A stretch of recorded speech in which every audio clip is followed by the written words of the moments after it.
Hello, welcome to Spotlight, a luminous glow of artistic wonder. Spotlight, brought to you by the Isle of Man Arts Council. This evening, we hear from the newly inaugurated Manx Bard. Catch up with the current Manx Youth Bard to see how his year has been going thus far. Enjoy the first part of a recent chat with the creative waterfall of art and literary wonder who is Jackie Murray Grace, ahead of her latest project at the Air and Arts Centre, and remember one of the great characters from the Manx folk and music scene, John Kaneen, who passed away last week. Remember, do get in touch with any creative artistic endeavours you might be involved in, planning, hoping to create, or would really like to put in the spotlight. Be they poetic, theatrical, you know the list. Get in touch is the main thing. Email spotlight@manxradio.com.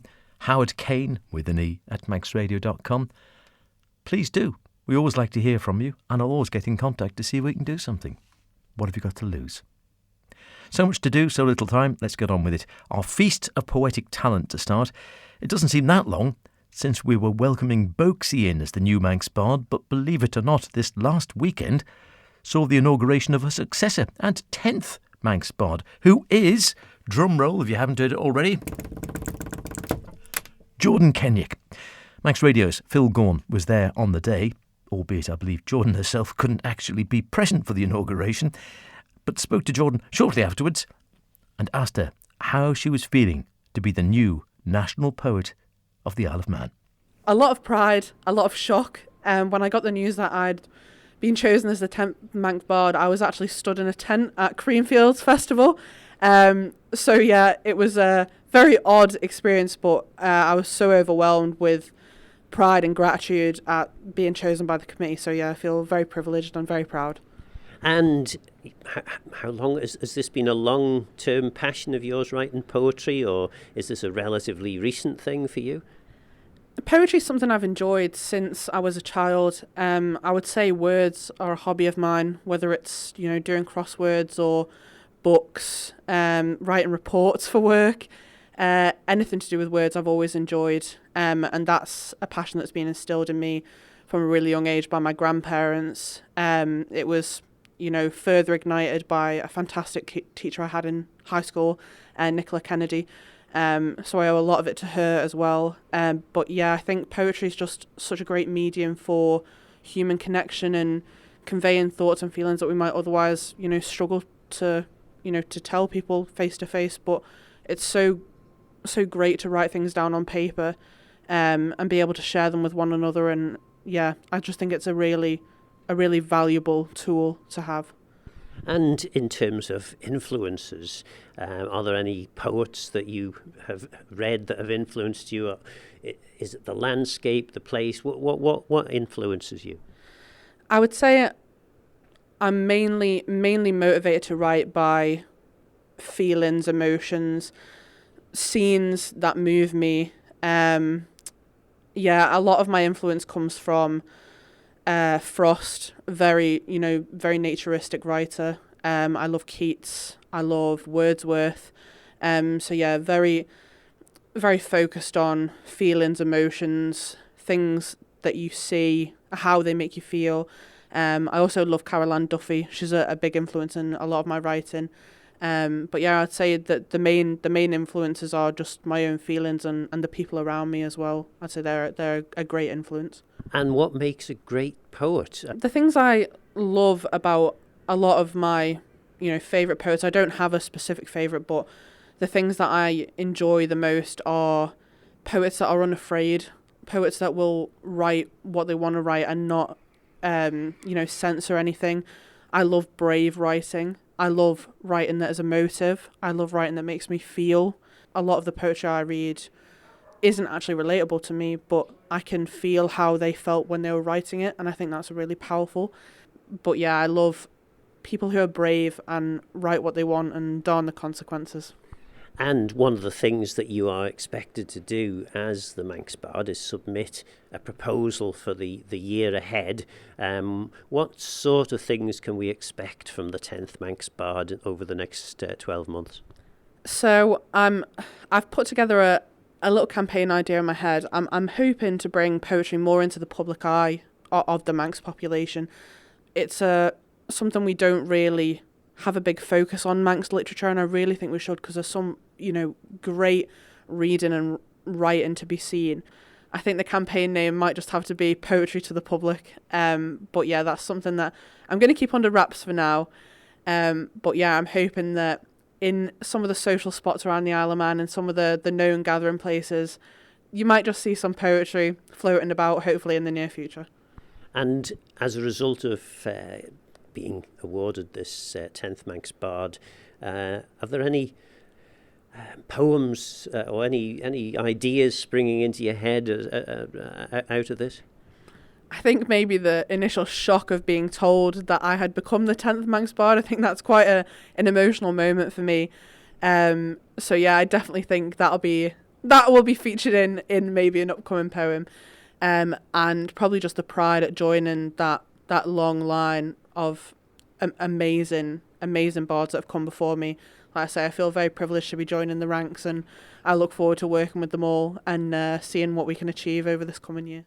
Many congratulations to Jordan. We look forward to welcoming her into the Spotlight studio in the near future to hear more about her plans and poetry. In the meantime, we couldn't let her go for now without a poem, and happily Phil had the same idea. Standing stoically atop Cronkneary lay, where scree and summit meet the southern sky, the stone, inscribed with W.H. Gill's words, overlooks the calloused, captivating landscape. It is truly exposed to the elements, above where the gulls choose to soar. Yet it endures, and holds the words of a hymn I've read many times before. A hill harbouring history from many ages gone before. Balladur's soil concealed secrets and relics, things that once were afloat. For further under the earth, another treasure, safely harboured, a long and laden Viking boat. The man and woman buried with their ship, bound forever to look out upon the sea from whence they came. While sitting amongst the stones up there, gazing down across Gansey, I wonder, what were their names? Overlooking the deep blue bay, the prominence of Bradder Head, Mr. Milliner's monument protruding proudly, its foundations strong and steadfast. The hillside is brightest in high summer, the butter yellow of blooming gorse carpeting the lea, fringing the well-worn trails winding to the tower. I stop, sit and inhale, smelling the gentle coconut scent from the golden flowers. As I watch the rabbits graze, I unknowingly while away the hours. Sheltered by craggy cliffs, climbing steeply up either side, the pebbles and shells on Fleshick Beach are caressed by the gentle tide. Gleaming sea glass speckled between the dark stones, natural viridescent jewels in a sea of monotonous grey. Manannan's cloak of mist rolls down the slopes around me, the sky becoming overcast and moody.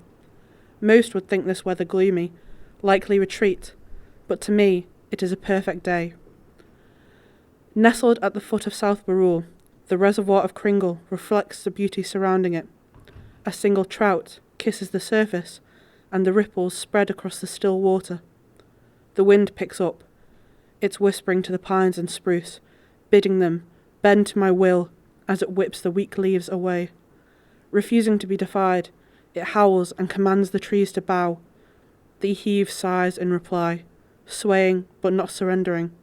Their resolute roots run deep here, as do mine. These magical places are keepers of my solitude and sanity, escapes, where I go to brood, to feel, and to be alone. They have seen my emotions, to tears of joy and grief I have succumbed. A piece of my heart, there in all of them lives. It beats softly, to the metre of rain, falling on the slopes of Snaefell. Steady and rhythmic, a summoning drum. My home forever calls to my wandering soul, and to this call I'll always come. Lovely stuff from Jordan there. Sounds like the Bardic staff is in good hands. And of course, best wishes to Boaksy, who, like all the previous holders of the post, remains a bard for life. And perhaps in years to come, this young man might be the first poet to go from being the youth bard to being the, grown-up bard, assuming you're allowed to be a bard in both categories. We've heard one or two lovely poems from Nehal Kilari here on Spotlight, and currently he's involved, as we heard last week, in the Youth Poetry Trail organised by the Isle of Man Poetry Society. I caught up with Nehal and his lovely dad recently and began by asking him how things have been going in his bardic year. I've been finding it really good for my poetry as a whole, really. It's really good as a platform for young people on the island for poetry and other sorts as well. What have you actually, just give us a taste of the sort of things you've been doing so far, because you're roughly about halfway through your bardic year now? Yes, I am. So one of the main things that I find is probably going to be a big chapter in my life is that I met the Queen of England days after I became the Manx Youth Bard. That's not a bad start, is it? Yeah, no, it isn't. And I also did a opener for UCM's company, and they did one with the students, and we just opened it up for them at the Waterstones in town, and I thought that was quite nice because even though we were just opening, we were also invited to the event, and it was also quite nice. Yes. Have you found, has there been any pressure? Because I suppose the difference between just being a poet and writing poetry for your own amusement and in your own time, and being the bard where you're suddenly being asked to do things to a deadline, do you find there's any pressure on you? There's certainly pressure, but nothing that would be too much for anyone to handle. The pressure is really taken off because all of the Manx Bard society and alumni are really quite nice, and they're very encouraging. Yeah, good, so supportive. If they weren't like that, maybe I would feel a bit more pressure, but they are really encouraging and supportive of what we do, and they aren't ignorant to how young I am and how I'm not going to be able to do things immediately. Mm-hmm. Can you write a poem based on XYZ? So you might be writing outside of your comfort zone. Have you had any of that? So, as I am a quite new poet, I don't think that I'm able to do that so far. All of my poetry has been on topics that I either have trouble with or I think are incorrect, or I just think are really vague in how society approaches them. I can't take requests in poetry because request in poetry means that I would have to make poetry on something that I'm not passionate on.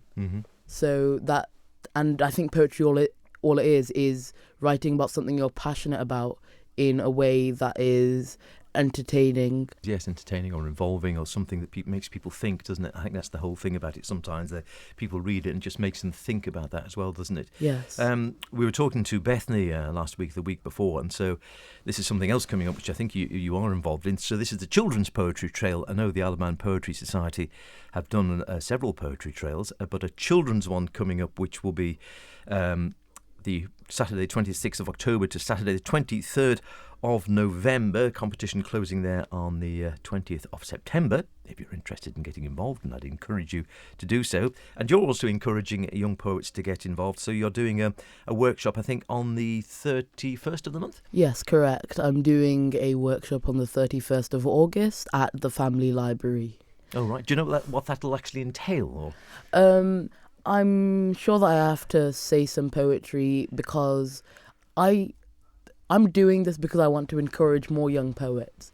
Poetry isn't something just for older people. It's something that younger people should do, in fact. I think that poetry has a reputation that should be changed from something that's either boring or not very interesting to something that you can express yourself with. And just remind us, I'm sure we did speak about this the first time we chatted, but how you were saying just then that you're a fairly recent poet. What brought you to poetry in the first place, do you think? The Manx Youth Bard competition. It was just literally that. Yes, I just thought someone said, have a go. That's quite interesting. Yeah. My friend's dad was involved with it, so I had a little bit of information on it before, and I thought, oh, okay, I might try that.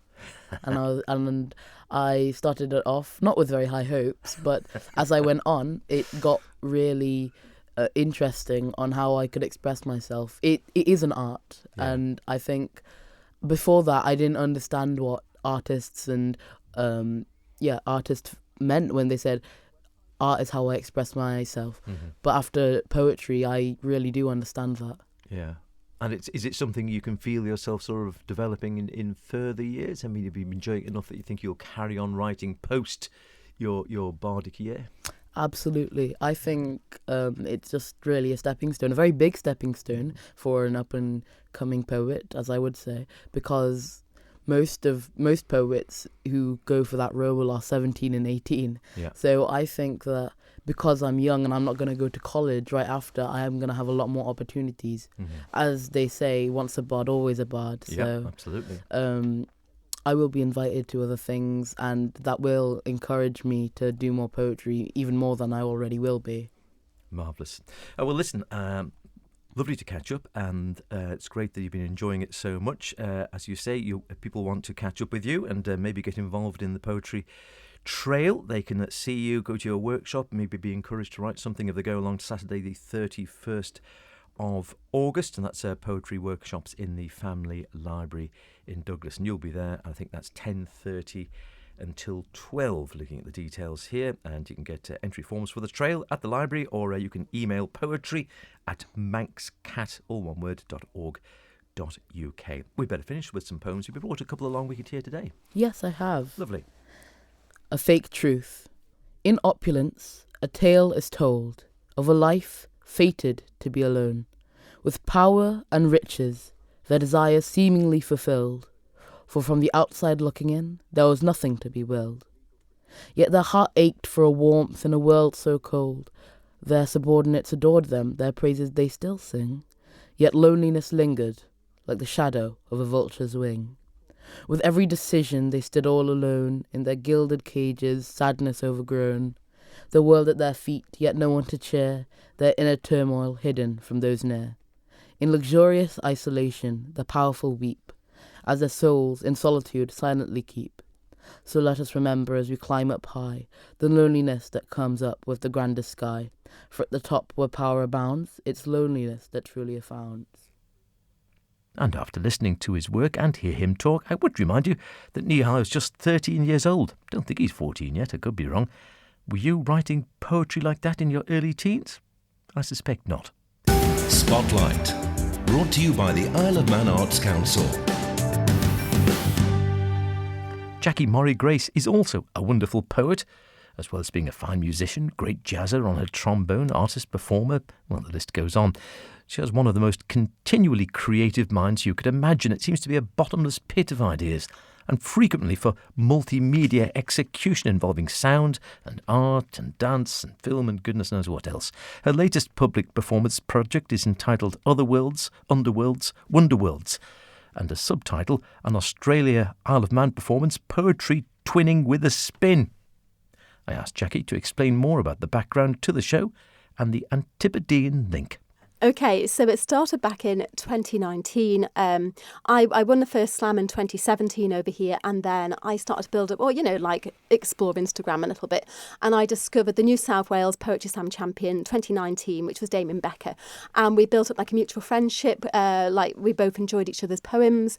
He is a double lung transplant cystic fibrosis survivor. Wow. He's my age, which I won't say what that is, but 20s. He's done very well. So anyway, he introduced me to Sarah, and to just cut to the end, during the pandemic, she was doing like an online thing with her poetry group, Poets Out Loud, and they invited me to perform on Ravensdale Hill. So Damien had seen this because I've been putting little snippets of bad videos on Instagram, and I did that, and on the back of that, so it piqued their interest in the Isle of Man, really.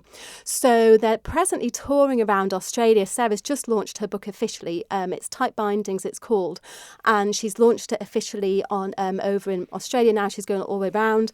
And then they're heading over to Europe, and they're going to visit Iceland, Paris, Edinburgh, London, and the Isle of Man. Of course, naturally. So what can people, again, if people have been to one of the Penny Productions' previous presentations down at the Air and Arts Centre, can they expect more of the same? Will this be very different? Is it going to be that unique blend of poetry and sound and mime and mask and everything else, or very different? It's going to be a mixture. So it's not going to be quite Annabelle. It's going to be a different experience to Annabelle. What I tried to do, I tried to pull it all together in a certain way so it all made sense within the context of the Australians coming.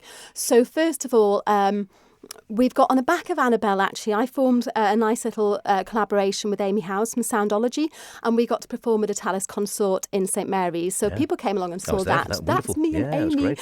Yeah, and that was really, really good. We enjoyed ourselves. So we decided just to expand it a little bit. So I also do jazz, as you know, and I've invited Lauren Gray, the jazz vocalist, to come and put some like little warbles over the top of things with the gongs and the singing bowls and the poetry. And we've called ourselves Daughter of Sea, which is like, I think it's a bit of a temporary title because I'm not ever so happy with it, but that's what we're called for the time being. And we'll be interspersing this around, Damien and Sarah will be doing their poetry.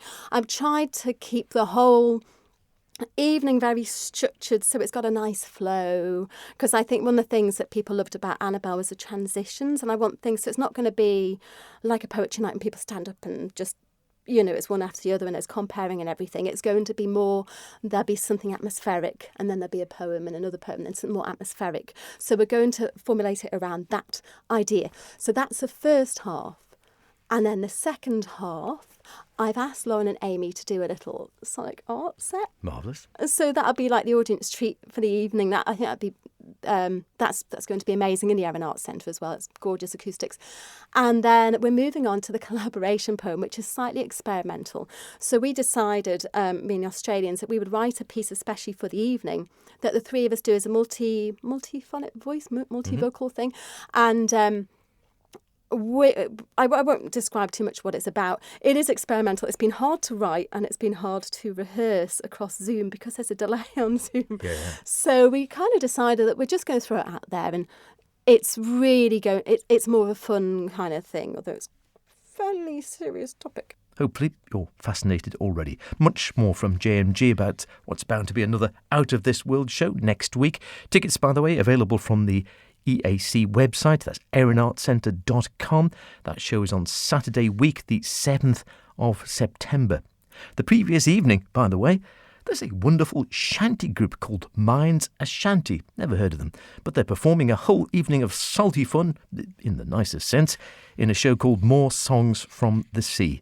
There might not be many tickets left if you're interested, just saying.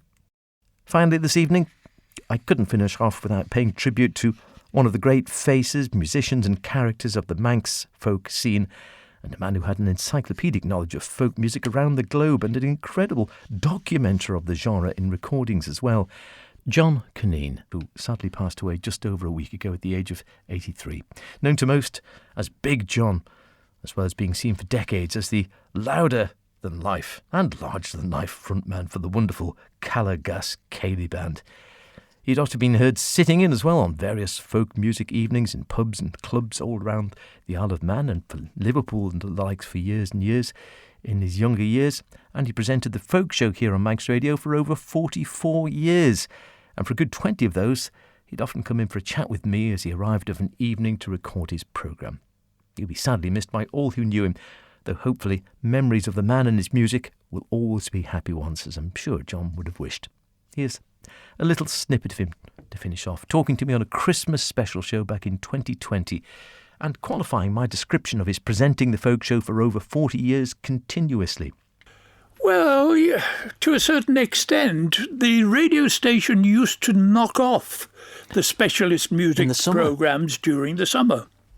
For some reason. Well, the reason obviously is they wanted to play more pop music and didn't need us. But from a point of view of an annual thing, yes, 43 years, continuous. How did you first get into folk in your case? David Collister. Really? That was how I got into Manx Radio. David was an old friend of mine for many, many years.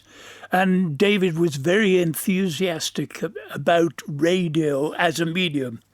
And he got a job here, and at the time, I was working in Liverpool and was knocking about on the folk circuit in Liverpool, and I used to record artists who came up to Liverpool and send them over to him to use on his folk programme.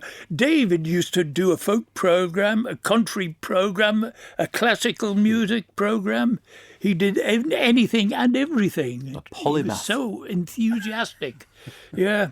But I came back to the Isle of Man, and David said, it's a bit of a strain doing all this. Will you like to take it on? And I did. You've brought some music with you, a bit of folk. What's the first track you'd like to have a little listen to on the folk front? Well, I became interested in folk music like many other people of my age during the skiffle boom of the 1950s. Lonnie Donegan.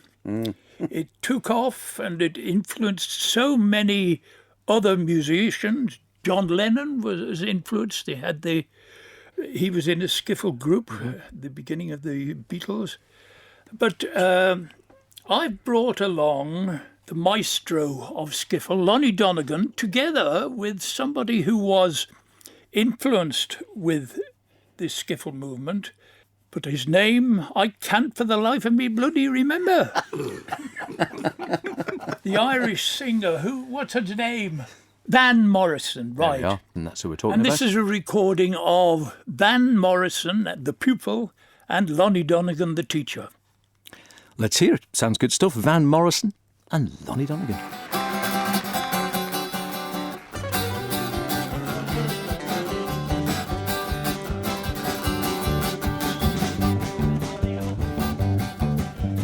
Me and my daddy was coming into town. Round the billy goat meeting the hounds. I can do no better than end with John's catchphrase at the end of every folk show he presented for over 4 decades. See you next week, if we're spared. Toodaloo! Don't you rock me, daddy-o, don't you rock me, daddy-o, don't